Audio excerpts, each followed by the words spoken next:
Vision तयार होतंय की तुम्हाला सॉफ्ट कॉर्नर आहे का, केवळ त्या तिघांवरतीच कारवाई का, आणि आपल्याकडून गेलेल्या पत्रामध्ये प्रफुल्ल पटेलांवरती कारवाई करावी असं म्हटलेलं होतं. आज अमोल कोल्हे अजित पवारांना भेटले.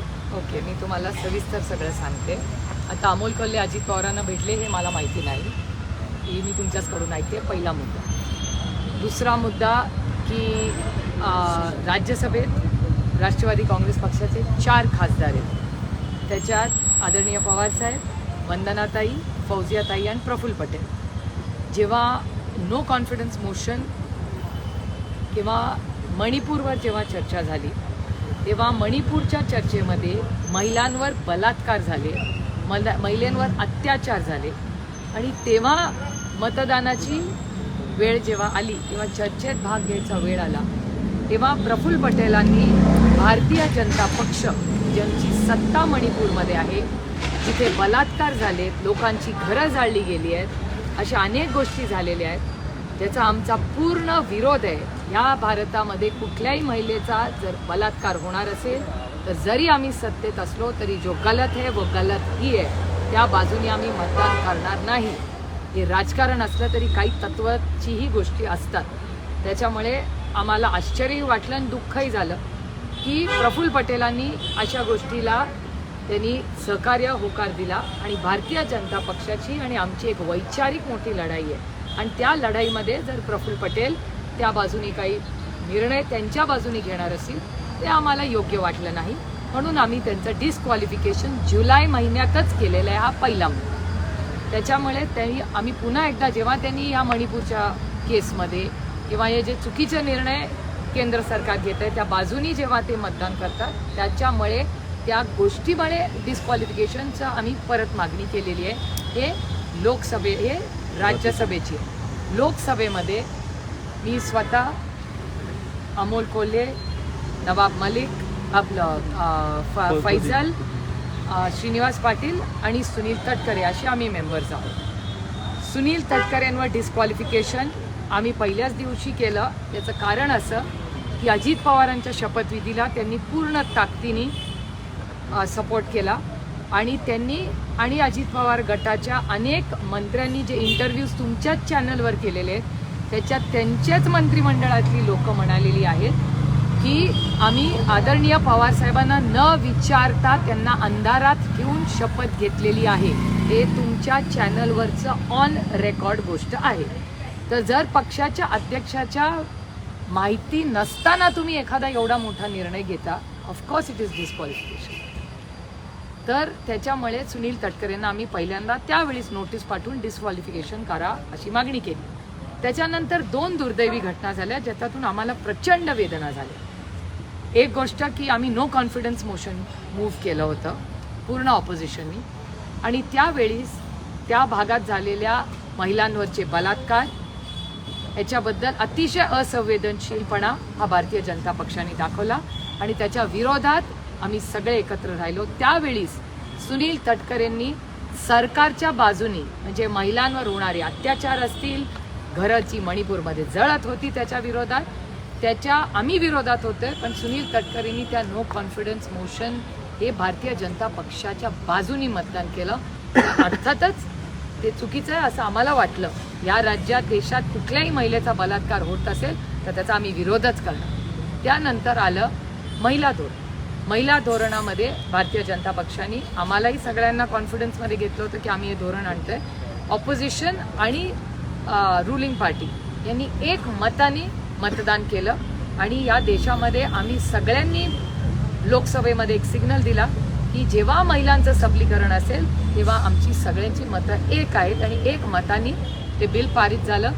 माननीय प्रधानमंत्र्यांचाही मनाचा मोठेपणा की त्यांनीही आमचे आभार मानले, आम्ही त्या बिलचं स्वागत केलं. त्याच्यामुळे अतिशय सुसंस्कृतपणाने ते झालं. पण त्या मतदानाला सुनील तटकरे हजर नव्हते. तेव्हा पक्षानेही विचारलं की तुम्ही का नव्हता हजर, तर त्यांची काय कारण आहे त्याच्यात मला जायचं नाही आहे. पण त्याच्यामुळे आम्ही पुन्हा एकदा केलं की डिस्क्वालिफिकेशन, म्हणजे मणिपूरमध्ये जेव्हा घटना होते तेव्हा त्यांनी सरकारच्या बाजूनी मतदान केलं, आणि जेव्हा महिला सबलीकरणाचा विषय आला तेव्हा त्यांनी मतदान केलं नाही. हे राष्ट्रवादी काँग्रेस पक्षाला हे योग्य नाही, आमच्या धोरणांना योग्य नाही. त्याच्यामुळे आम्ही पुन्हा एकदा स्पीकर साहेबांना विनंती केली की आमची डिस्क्वालिफिकेशनची मागणी. त्याच्यामुळे ज्या लोकांनी महिलांच्या विरोधात किंवा त्याच्या विरोधात जर मतदान केलं असेल तर त्याच्या, कारण हा छत्रपतींचा, शाहू फुले आंबेडकरांचा महाराष्ट्र आहे, ते संस्कार आमच्यावर झालेले आहेत आणि आमची एक राजकीय लढाई आहे. आणि त्या राजकीय लढाईमध्ये तुम्ही जर कॉम्प्रोमाइज करणार असाल तर राष्ट्रवादी काँग्रेस पक्ष अर्थातच नैतिकतेवर त्यांच्यावर डिस्क्वालिफिकेशन मूव्ह केलं. आणि म्हणून आम्ही सिलेक्टिव्ह नाही आहोत. आम्ही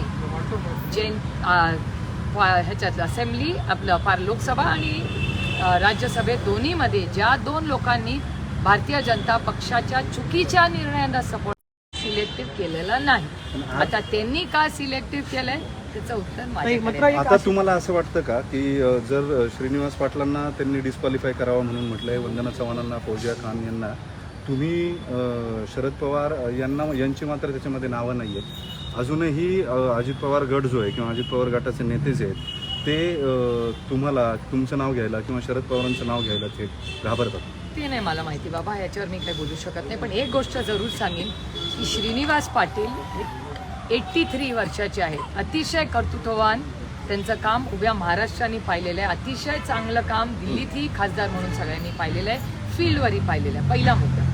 आता 83 वर्षाच्या माणसाच्या विरोधात तुम्ही डिस्क्वालिफिकेशन करता, हे काहीतरी नवीनच पाहते मी. एक, आणि त्यांनी डिस्क्वालिफाय करण्यासारखं केलंय काय? म्हणजे त्यांनी मणिपूरच्या होणाऱ्या बलात्काराच्या बाजूनी मतदान केलंय का महिला विधायकाला मतदान केलं नाही? डिस्क्वालिफिकेशन कशा बाबतीत याचं तर उत्तर मिळालं पाहिजे, पहिला मुद्दा. त्याच्यामुळे श्रीनिवास पाटलांना का विक्टिम केलं जातं हे मला माहिती नाही. दुसरं, फैजल लक्षद्वीप सारख्या एका राज्यातून, छोट्या युनियन टेरिटरीमधून तो येतो, फैजल एवढं उत्तम काम करतो, तर फैजलवर का डिस्क्वालिफिकेशन? आमची डिस्क्वालिफिकेशनची कारणं मी तुम्हाला सांगितली. पण एक नवीन पिढीचा एक युवा काहीतरी करू पाहतो, नवीन डेव्हलपमेंट लक्षद्वीपमध्ये करू पाहतो, त्याला का डिस्क्वालिफाय केलं याचं उत्तर आहेच. आणि त्याची मी उगाच आरोप त्यांच्यासारखे करत नाही, मी डेटा वाईज तुम्हाला सांगेन की ते महिलांच्या विरोधात काय. त्याचं आणखीन एक उदाहरण म्हणजे फौजियाताई आणि वंदनाताईंवर होणारा हा अन्याय. फौजियाताई ह्या मराठवाड्यातून येतात, त्या एका अशा समाजातून येतात जिथे महिलांना 100% शिकलेल्या नाही आहेत, तरी त्या उच्च शिक्षित आहेत, कर्तृत्ववान आहेत. आणि त्यांचे वडील, काका, मामा आमच्यासारखं कोणी राजकारणात नव्हतं. त्या स्वतःच्या कर्तृत्वावर राष्ट्रवादी काँग्रेसनी त्यांचं टॅलेंट बघितलं आणि त्यांना राज्यसभेत नेलं. वंदनाताईंची तीच परिस्थिती आहे. त्याच्यामुळे 2 अतिशय कार्यक्षम कर्तृत्ववान महिला आदरणीय पवारसाहेबांनी राष्ट्रवादी काँग्रेसच्या आमदारांनी दिल्लीला पाठवल्या. आणि तुम्हाला अभिमान वाटेल की या देशाचे व्हाईस प्रेसिडेंट खुर्चीवर, म्हणजे हाऊस चालू असताना खुर्चीवरून डायरेक्शन देतात की अतिशय उत्तम काम पार्लमेंटमध्ये कोण करत असेल, आदर्श राज्यसभेतल्या खासदार कोण असतील तर त्या वंदनाताई आणि फौजियाताई. हे मी म्हणत नाही आहे, व्हाईस प्रेसिडेंट ऑफ इंडिया हे चेअरवरून म्हणतात. याचा अर्थ की 2 कर्तृत्ववान महिला ज्या लढतात महाराष्ट्रासाठी, या देशाच्या प्रश्नासाठी, त्यांना तुम्ही डिस्क्वालिफाय का करताय? त्यांची काय चूक आहे ह्याच्यात? किंवा काय म्हणजे कारण काय डिस्क्वालिफिकेशनचं? आम्ही का केलं हे आम्ही तुम्हाला सांगितलं. मणिपूरमध्ये घटना झाल्या, त्याच्या बाजूने यांनी मतदान केलं, आमच्या मतेही चूक आहे. महिला धोरणाच्या वेळेस मतदान नाही केलं, दॅट इज अ प्रॉब्लेम, आम्हाला मान्य नाही. आम्ही या देशाच्या महिलांच्यासाठी, त्यांच्या समतेसाठी पूर्ण ताकदीने लढलेलो आहोत. आणि या देशामध्ये आरक्षण पहिल्यांदा महिलांना देणारा कोण असेल तर ते तुमचा आणि माझा महाराष्ट्र आहे आणि तेव्हाचे मुख्यमंत्री आदरणीय पवारसाहेब आहे. त्याच्यामुळे महिलांच्या विरोधात सातत्याने भारतीय जनता पक्ष आणि त्यांचे मित्रपक्ष काम करत असतात. त्याच्यामुळे मला समजत नाही आहे की हे सिलेक्टिव्ह जे काम चाललंय, आम्ही असं नाही केलं. जे पक्षाच्या वैचारिक भूमिकेच्या बाहेर करतात त्याच्यावर आम्ही सरसकट ॲक्शन घेतली आहे. कारण का आमची ही वैयक्तिक लढाई नाही, आमची लढाई वैचारिक आहे, ही आयडिओलॉजिकल लढाई आहे, ही पर्सनल लढाई आमच्यासाठी नाही. मात्र ताई, तुम्ही असं म्हणता की त्यांनी सिलेक्टिव्ह काम केलेलं आहे, मात्र त्या खासदारांवरती अप्रत्यक्षरित्या दबाव आणला जातोय का? म्हणजे 2/3 मेजॉरिटी जर आपण संसदेचा विचार करायला गेलो तर ती राज्यसभेमध्ये शरद पवारांच्या बाजूने आहे, लोकसभेमध्ये सुद्धा शरद पवारांच्या बाजूने आहे. मात्र शरद पवार किंवा सुप्रिया सुळे भाजपसोबत जाणार नाहीत. मात्र अपात्रतेची जर नोटीस लोकसभा अध्यक्षांना दिली आणि त्यांच्यावरती दबाव आणला, जर कदाचित हे खासदार आपल्या बाजूने आले तर 2/3 मेजॉरिटी जी आहे ती संसदेमध्ये होऊ शकते. हा एक प्लॅन दिसतोय की सिलेक्टिव्ह लोकांची नावं नेमकी निवडण्याचं कारण काय? ह्याचं उत्तर ज्यांनी सिलेक्टिव्ह केलं त्यांना विचारायला गेलं, मी कसं सांगणार. शक्यता असू शकते का? कारण श्रीनिवास शक्यता कशाचीच नाकारता येत नाही. आईस असल्यामुळे काय झालंय आता, आईस म्हणजे इन्कम टॅक्स, सीबीआय आणि ईडी, हे असल्यामुळे या देशामध्ये कशाचीच शक्यता नाकारते. I have no idea. ते तुम्हाला त्यांनाच विचारायला लागेल ना, मी कसं याचं उत्तर देणार. ज्यांनी डिस्क्वालिफिकेशन मूव्ह आम्ही का केलं याचं मी स्पष्टपणे तुम्हाला सांगितलं. त्यांनी का केलं याचं उत्तर तुम्हाला त्यांना विचारायला लागेल. निवडणूक आयोगनी राहुल गांधीला नोटीस पाठवली आहे. ते पंतप्रधानांना पनोती म्हणून असं म्हटलं होतं एक रॅलीमध्ये राजस्थानमध्ये. मला नाही वाटत असं पर्टिक्युलर नाव घेतलेलं आहे राहुल गांधींनी. त्यांनी नाव घेऊन म्हणलं पनोती मोदी PM असं म्हणाले पूर्ण, तर त्याचं उत्तर राहुल गांधींनी देतील ते. आणि मला असं वाटतं जर ते तसं काही बोलले असतील तर राहुल गांधींवरही अनेक आरोप केलेले आहेत. राहुल गांधींच्या पूर्ण फॅमिलीवर ज्या पद्धतीने भारतीय जनता पक्ष बोलला आहे त्याची 50 उदाहरणं मी तुम्हाला देऊ शकते. त्यामुळे एखादी गोष्ट जर राहुल गांधी इथून बोलले असतील तर त्यांना काय एवढं वाईट वाटावं. त्यांनी पण 100 गोष्टी त्यांच्या आज्यापासून गोष्टी काढलेल्या आहेत. तेव्हा ना भारतीय जनता पक्षाला वाटत नाही आपण चुकीचं बोलतो. आम्ही केलं तर सगळ्या चुका आणि त्यांनी केलं तर देश सेवा, बस. निवडणूक आयोग याच्यावर नोटीस पाठवली आहे राहुल गांधी. ठीक आहे, लढले का? राहुल गांधी बहुत लढाऊ आहे. माझा विश्वास आहे ते पूर्ण ताकदीने लढतील. वो डरने वाला नाही आहे किसी. अजित पवारांना मराठा आरक्षणाच्या मुद्द्यावरून विरोध होताना दिसतोय. परवाच्या दिवशी सुद्धा एका कार्यक्रमामध्ये काळे झेंडे त्यांना दाखवण्यात आले. मुख्यमंत्री आणि नंबर 2चे उपमुख्यमंत्री जे आहेत त्यांची भाषणं झाली, त्यांना विरोध नाही झाला. अजित पवार उभे राहिले आणि त्यांना काळे झेंडे दाखवल्यावर ते असं म्हटले की हे आपल्या विरोधकांचं काम आहे. नक्की या सरकारमध्ये काय चाललंय मला खरं कळत नाही. मी तुम्हाला अनेक महिने तुमच्याशी बोलताना सांगते की this is a policy paralysis government. 200 आमदार आहेत, पण आज दुष्काळाचा एवढा गंभीर प्रश्न आहे, सरकार सिरियस नाही आहे. त्यांच्या कॅबिनेटमध्ये संजय राऊत साहेब जे बोलतात की गँगवॉर आहे, खरंच आहे. अशी भांडणं आम्ही कधीच महाराष्ट्राच्या राजकारणात, समाजकारणात किंवा कॅबिनेटमध्ये कधीच पाहिले नाही. मतभेद जरूर झाले असतील, पण टोकाची भूमिका घेऊन सत्तेत असलेले लोक जे निर्णय घेऊ शकतात त्याच्यातच सत्तेत आहात ना, ते जर रस्त्यावर उतरून जर आंदोलनं करायला लागले तर आपण कोणावर विश्वास ठेवायचा. मग ती सत्ता नक्की आहे का नाही. आणि आपापसातली भांडणं, प्रत्येक काही झालं इथे की सगळ्यांना कुठ झालं तरी दिल्लीला जावं लागतं. विचारे अमित भाई शाह आता देशाचं होम मिनिस्ट्री चालवतील का महाराष्ट्रातली भांडणं मिटवतील असं मला वाटायला लागलं. कारण का पालकमंत्र्यापासून डिपार्टमेंटपासून बदल्यांपर्यंत सगळंच बिचाऱ्या अमित भाई शाहांना बघावं लागतंय. किती लोड बिचाऱ्या माणसावर टाकालो. चंद्रशेखर बावनकुळेंवरती संजय राऊतांनी जो आरोप केलेला, म्हणजे त्यांचे फोटो ट्विट केले की ते कॅसिनोमध्ये पाहायला मिळाले, एका रात्रीमध्ये जवळपास 3 ते 3.5 कोटी रुपये उडवले, असं सुद्धा संजय राऊतांनी आरोप केला आहे. गृहमंत्र्यांनी या सगळ्या प्रकरणाची चौकशी करावी का, किंवा भाजपच्याच राज्यामध्ये अजित पवार सत्तेमध्ये सहभागी आहेत, करतील असं वाटते? आता कसं असतं, त्याचं जस्टिफिकेशन भारतीय जनता पक्षाकडे नेहमी काय काय असतं. आता भारतीय जनता पक्षाचे एक स्टेटमेंट मी पाहिलं, काय प्रॉब्लेम आहे, स्वतःच्याच बायकोबरोबर तर गेले होते. बस, हा सुसंस्कृत महाराष्ट्र आहे. असे हे जे स्टेटमेंट्स आहेत ना, हे महाराष्ट्राला लाजवणारे आहेत. प्रत्येकजण आपल्या फॅमिलीबरोबर सुट्टीला जात असतं. असे कॉमेंट्स करणं आणि चॅनल दिसलं म्हणून काहीतरी बोललंच पाहिजे, हा आग्रह कशासाठी. जो काही विषय झाला आहे, जे झालं आहे, मला असं वाटतं दोन्ही बाजूने, म्हणजे राऊत साहेबही बोलले, बावनकुळेजीही बोलले. मला असं वाटतं त्या देशासमोर आणि राज्यासमोर दुष्काळाचं खूप मोठं सावट आहे. मला वाटतं अशा काही गोष्टींवर आपण आत्तापुरतं थोडासा पडदा टाकूया आणि महाराष्ट्राच्या दुष्काळ, महागाई आणि बेरोजगारीवर आपण थोडंसं, आणि आरक्षणामुळे झालेल्या अस्वस्थतेबद्दल या सरकारने थोडंसं काम केलं पाहिजे आणि आपापसातली भांडणं बंद. सारंगी पाटील तुमच्या वार्ताहर म्हणतात की 70 वर्ष मराठ्यांकडे लक्ष दिलं गेलं नाही. की 70 वर्ष किंवा मॅक्झिमम काळ मराठी हे मी सीएम पद गाजवलं. आमच्यासाठी ही लोकशाही आहे, त्याच्यामुळे कुणालाही मन मोकळेपणे बोलायचा अधिकार आहे. तर त्यांना तसं वाटत असेल तर मान्य, ही लोकशाही आहे. आमच्यासाठी दडपशाही नाही आहे. आम्ही का आईस बेस कधी पक्ष सत्तेत होतो तेव्हाही वापरलं नाही. कोणी विरोध केला तरी त्याच्या मागे आम्ही आईस कधी लावलं.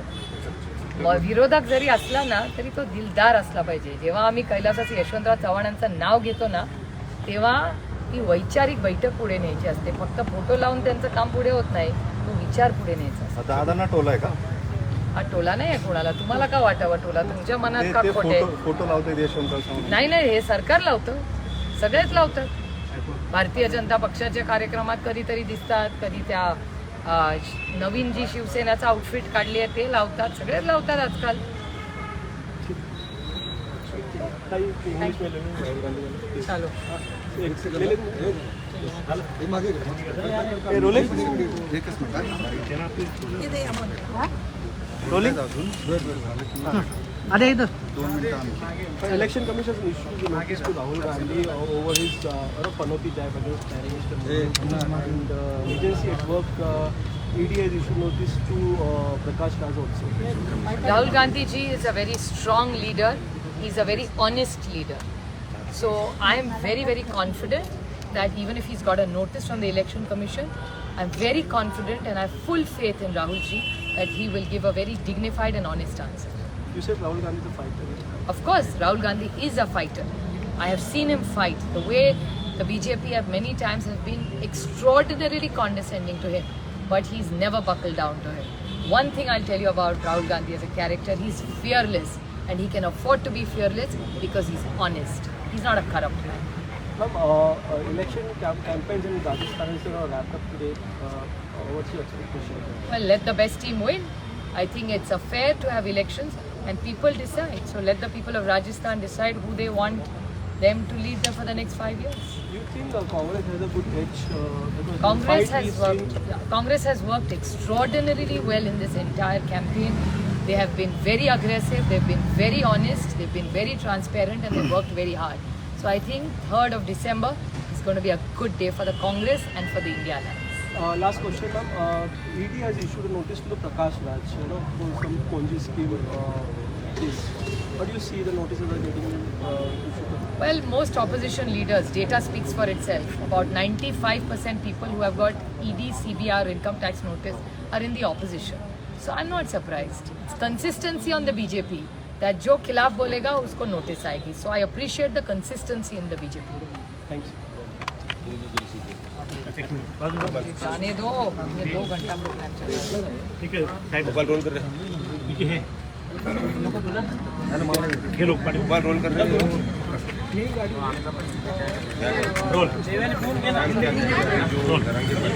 आरोप लगा रहे हैं सीधे सीधे वो सरकार से आगे के तो कहीं ना कहीं कांग्रेस एनसीपी का ही राज था तो कहीं ना कहीं वो आपको टारगेट कर नहीं, ऐसा कुछ नहीं.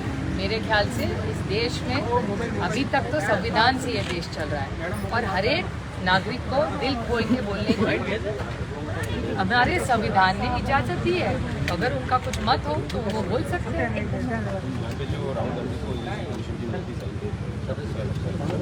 राहुल जी एक भारत के युवा नेता है और वो किसी से डरते नहीं हैं. मेरे ख्याल से नोटिस भी आया होगा. वो डरेंगे नहीं और झुकेंगे तो कभी नहीं. लड़ेंगे और जीतेंगे. प्राइम मिनिस्टर को पनौती कहने में भी नहीं डरता. इट्स कांग्रेस पार्टी की को कम कहा है. बीजेपी ने क्या क्या बताया उनकी नानी के बारे में, उनके फादर के बारे में, उनके नाना जी के बारे में. तब कभी नोटिस नहीं आया. तो जब हम करें तो गलती और वो करे तो देश सेवा. ये कौन सा न्याय है? 3 दिसंबर को कांग्रेस पार्टी को मिठाई बांटनी पड़ेगी और उनके अलायंस पार्टनर्स को बड़ा मिठाई का बॉक्स भेजना पड़ेगा क्योंकि 3 दिसंबर को कांग्रेस के लिए बहुत अच्छी न्यूज़ आने वाली है और इंडिया अलायंस पूरी ताकत से आगे बढ़ेगी. राजस्थान में BJP has been alleging that there is anti incumbency और क्राइम रेट बहुत बढ़ गया है. Well, crime rate has gone up in Maharashtra also. Go by data which government of India has given. The crime rate of Maharashtra is the highest in the country against women. Paper leak का issue भी बहुत उठाया जाता है. किसका? Paper leak 17 times paper leak हुआ है राजस्थान में. अरे महाराष्ट्र में भी महाराष्ट्र में एग्जाम ही नहीं ले रहे. I am looking for 27 people in the Bhor hospital. कब से मुझे जुमलेबाजी कर रहे हैं कि अभी देंगे एग्जाम ही नहीं लिया. और कितने चीज़ें आपको बताऊँ जो हो रही है इस राज्य में. तो ऐसा नहीं होता ना कि कांग्रेस की सरकार हो तो गलत करे और बीजेपी करे तो भले भले. ऐसा नहीं होता. और सचिन पायलट में जो भी विवाद है उस पर लेके भी बीजेपी कैंपेन किया जा रही है. बीजेपी में भी कम लड़ाई है. मैं नाम नहीं लेना चाहती क्योंकि सारे वरिष्ठ नेता है बीजेपी में. लेकिन बीजेपी में शायद कांग्रेस से ज़्यादा लड़ाई है राजस्थान. खुद प्राइम मिनिस्टर नरेंद्र मोदी ये कह रहे हैं कि सचिन पायलट जी के पिताजी के साथ भी डिस्क्रिमिनेशन हुआ, अब उनके साथ भी किया जा रहा है. ये उनकी राय है. हमारे लिए लोकशाही बोल सकते हैं. देश के प्रधानमंत्री है, उनको हक है बोलने का. और हम तो कभी हम सब समझते हैं कि वो देश के प्रधानमंत्री है. उनकी एक राय हुई, उसमें गलत क्या है? वो उनकी राय, हमारी राय नहीं है. सुप्रियाताई आने वाले कई स्टेट्स में इलेक्शन होने जा रहा है, क्या लगता है अभी की जो लहर है, जो भी कैंपेनिंग हो रही है, किसका परचम लहरेगा? 3 तारीख को रिजल्ट पता चलेगा। मुझे लगता है कांग्रेस के लिए बहुत अच्छा 3 तारीख को रिजल्ट है। कर्नाटक में लगता है 3 तारीख को गुड न्यूज़ कांग्रेस को मिलेगा। आपका अनुभव कैसा था? पावर गाइडेंस मेरे निर्वाचन क्षेत्र में कोई यंग टीम कुछ नया करना चाहती थी, तो उनको सपोर्ट करने के लिए मेरी जिम्मेवारी है कि मैं उनका साथ दूँ। और जेजूरी में टूरिज़्म बढ़ाने के लिए हमारे सारे वहाँ के जो लोग हैं वो कुछ नया करना चाहते हैं, तो उसको हम सब ने तो साथ देना चाहिए। चौबन में कई बार बैठे तो पावर गाइडेंस कैसा अनुभव? आप जाके देख लीजिए, मैं बताती हूँ आपको। मैं आपका स्वागत करती हूँ, आप जेजूरी आइए, आपको भी शेयर करवाएंगे। आपका अनुभव? अच्छा, मेरे हर अनुभव अच्छे ही होते हैं। हर अनुभव से लाइफ में कुछ सीखने को मिलता है। कई लास्ट क्वेश्चन, पुणे का चांदनी चौक जो बनाया गया है, कई करोड़ उसमें इस्तेमाल हुए, उसके अब दूसरी बार सामने आया कि पोर्ट होल्स और क्रैक्स नजर आए। मैंने पिछली बार भी कहा था, मैंने गडकरी जी को भी विनती की थी कि उन्होंने एक बहुत अच्छा प्रोग्राम यहाँ चांदनी चौक का उन्होंने जो विजुलाइज किया था गडकरी साहब, ये बहुत अच्छा था, लेकिन शायद ये लोकल इम्प्लीमेंटेशन में कुछ दिक्कत हो सकती है, तो उसका एक वाइट पेपर निकाले। उन्हें कोई भी कमियां रह गई है, क्रॉसिंग में दिक्कत है, लोग जो रिक्शा से आते हैं नहीं तो बस से आते हैं उनको दिक्कतें हो रही है, तो उसका एक फॉलोअप मैंने खुद 2 हफ्ते पहले लिया था। और फिर से मैं नेशनल हाईवे से विनती करने वाली हूँ कि वहाँ का उन्होंने पूरा वाइट पेपर निकालना चाहिए, क्योंकि बहुत बड़ा प्रोजेक्ट है और गडकरी साहब ने बहुत मन से उसको सपोर्ट किया है। तो मैं गडकरी साहब से भी दिल्ली में जाऊंगी तो मिलूंगी और उनको विनती करूंगी कि वहाँ का वो खुद उस पर देखें, क्योंकि गडकरी साहब का काम बहुत अच्छा है और मेरा पूरा विश्वास है कि गडकरी साहब हमें न्याय देंगे। तर एक शेवटचा प्रश्न, देवेंद्र फडणवीस राज्याचे गृहमंत्री आहेत, त्यांच्याच खात्यातल्या एका भंडाऱ्यामधल्या अधिकाऱ्यानं जी एक नृत्यांगना होती तिला विवस्त्र करून नाचवला असा एक व्हिडिओ जो आहे तो सोशल मीडियावरती व्हायरल झाला। सध्या त्या पोलीस अधिकाऱ्याची बदली करण्यात आलेली आहे, तिथल्या जवळपास 3 कर्मचाऱ्यांवरती गुन्हा दाखल करण्यात आला आहे। गृहमंत्री देवेंद्र फडणवीसांचा गृहमंत्री म्हणून खात्यावरती वचक नाही असं वाटतंय तुम्हाला, की किंवा त्यांचं कोण ऐकत नाही? बघा, मी जर त्यांचा राजीनामा मागितला तर काही लोकांना वाटतं की मी बालिश आहे, पण डेटा स्पीक्स फॉर इटसेल्फ की देवेंद्रजी हे पहिल्यांदा जेव्हा होम मिनिस्टर होते ना राज्याचे, म्हणजे देवेंद्र फडणवीस CM एक वेगळे देवेंद्रजी होते आणि आज DCM 1 म्हणून देवेंद्रजी वेगळे आहेत। आणि मला दुःख वाटतं की एक कर्तृत्ववान महाराष्ट्राचा मुलगा जो मुख्यमंत्री झाला त्याला अदृश्य शक्तीने इतकं कॉम्प्रोमाइज करून टाकलंय की ते मुख्यमंत्री टू उपमुख्यमंत्री टू DCM 1 झाले। त्याच्यामुळे क्लिअरली तेही दुखावले गेले असतील ना कुठेतरी, की ज्या माणसाला तुम्ही मुख्यमंत्री 5 वर्ष करू दिलं, त्यांनी राज्य चांगलं चालवलं, 105 आमदार निवडून आले, त्याला जर दिल्लीची अदृश्य शक्ती त्याला साथ देत नसेल आणि त्याला साईडलाईन करत असेल तर अर्थातच ते कुठेतरी दुखवले असतील। आणि जसं मला दुःख वाटतं तसं पोलिसांनाही वाटत असेल की बाबा आपला नेता आहे पण 105 आमदार निवडून आणले, CM केला नाही, DCM केला, त्याच्यानंतर DCM 1 केला, त्याच्यात पण अर्ध वाटा, त्यामुळे अर्थातच काहीतरी प्रॉब्लेम दिसतोय। It seems you sympathize with DCM and Nitin Gadkari. Sorry? You sympathize with DCM. Of course, I sympathize with Gadkari Sahib and Devendra Fadnavis always, because I am strongly believe that this Adrushya Shakti of Delhi wants to destroy Maharashtra, and I have data to prove it. Be it Shiv Sena, be it NCP, be it Devendra Fadnavis, be it Gadkari Sahib, be it the jobs of Maharashtra, be it the diamond business of Maharashtra, the investments of Maharashtra, even the cricket match of Maharashtra. They don't want Maharashtra to get anything. They want Maharashtra to weaken and Marathi Manus to weaken, which is the unfortunate tragedy of this Adrushya Shakti which is sitting in Delhi. ताई, अजून एक प्रश्न आहे छगन भुजबळ यांच्या संदर्भातला. त्यांनी आज आरोप केला की मनोज जरांगे यांच्या सभेला अगदी पहाटेपर्यंत सरकार कशी काय परवानगी देऊ शकतं, असा सवाल त्यांनी मुख्यमंत्री आणि उपमुख्यमंत्र्यांना विचारलेला आहे। सरकारमधलेच मंत्री अशा पद्धतीची मागणी सरकारकडे करतायत, तर या सगळीकडे तुम्ही कसं बघताय? आणखी पहाटेपर्यंत त्यांच्या सभा चालल्या आहेत, याला छगन भुजबळ यांनी विरोध केला। माननीय भुजबळ साहेब कॅबिनेटमध्ये आहेत ना अजून? मॅडम, मला एकच प्रश्न विचारायचा, सध्याच्या राजकारणाबद्दल काय सांगाल? आणि दुसरी गोष्ट, तुम्हाला बसवायला कोणी खुर्ची दिली नाही त्याचं मला कळत वाटतं आमचं बस जवळ आहे, घरी चला. थँक्यू थँक्यू व्हेरी मच बरोबर आहे. एवढा वेळ झाला उभंच राहून नाही मात्र त्यांच्या प्रश्नाचं उत्तर द्या ना. आजी आत्ताच्या राजकारणाबद्दल तुम्हाला काय वाटतं? दुर्दैव आहे की महाराष्ट्राचं राजकारण एवढं गलिच्छ झालेलं आहे की याच्यासाठी मी सुप्रीम कोर्टला पण कोणी जाण्यासाठी केलं? गलिच्छ कोणी केलं? जनतेने केलं का? नाही, जनतेची चूक नाही. चांगले निवडून दिले. बरोबर, मग बरोबर. कारभार कोण करतंय? त्यांच्यामध्ये कोणाची फूट आहे? त्यांच्या कोण चुकतंय? भ्रष्टाचार कोण करतंय हे महत्वाचं आहे ना. बरोबर आहे. आता भ्रष्टाचार कोण करतंय आता हे तुम्हालाही माहिती आहे, मलाही माहिती आहे. आणि फोडाफोडी आणि फोडाफोडी तुम्हाला नाहीच माहिती आहे. नाही नाही, मतदानात ही मोठी ताकद आहे. मतदानाच्या वेळेस अशा लोकांना मतदान करा जे भ्रष्टाचारी नाहीये आणि ते तोडाफोडीचं राजकारण करत नाही, अशा लोकांना हो, मतदान पण असं करा. कोण सांगणार? काय अगोदर चांगले निवडून येतात, नंतर भ्रष्टाचार खुर्चीवर बसल्यावर करतात. ही तुमची लोकप्रतिनिधी किती वर्ष आहे? 15. माझ्यावर एक तरी आरोप झालाय का? नाही, उलट तुमचा अभिमान आहे मला. मी मिळाला. सगळं बातम्या बघते वेगवेगळ्या ह्याच्यावरच्या, तर त्यामध्ये तुम्ही नेहमी दिसता. त्यामुळे मला उलट आनंद वाटला, म्हणून मी इथं उभे राहून तुम्हाला एकच प्रश्न विचारला. थँक्यू. डोक्यावर हात ठेवा. आशीर्वाद थँक्यू अच्छा. थँक्यू.